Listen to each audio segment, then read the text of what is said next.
Sveiki, draugai. Štai čia šioje scenoje testuojame ir kūrėme naujausią savo darbą. Tai yra renginių apipavidalinimui skirtą aplikaciją ir techninį sprendimą, kai jūs galėsite apipavidalinti bet kokį renginį, bet kokį pasirodymą, bet kokią šventę ar prezentaciją video projekcijomis ir visą turinį, apšvietimą ir kitus niuansus valdyti mūsų sukurtą aplikaciją telefone arba planšetėje.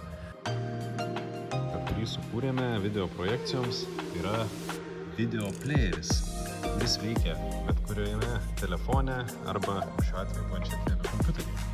Taigi, atsidarot video playerį ir jūs turite pilną kontrolę tai, kas vyksta scenoje. Spaudžiate ant bet kurio playlisto failo ir visa erdvė transformuojasi. Spaudžiate ant kito failo,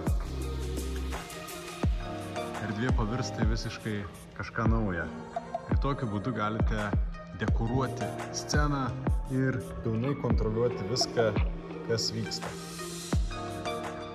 Čia yra ne tik tai video, bet ir efektų panelė. Jeigu nueinu į efektų panelę, štai ant šios burtavazdės, kol kas čia nesame pridėję efektų, yra tik tai šviesa. Štai matot, trūksta atlikėjų apšvietimo. Ką aš galiu padaryti? Aš galiu pažymėti efektų panelę ir įdėti ją ten, kur man jos reikia. Ir tokiu būdu jūs valdot šviesą.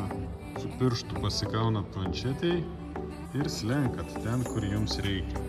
Ir kas vyksta tuo metu? Šviesa štai bėgioja, laksto per visą sceną.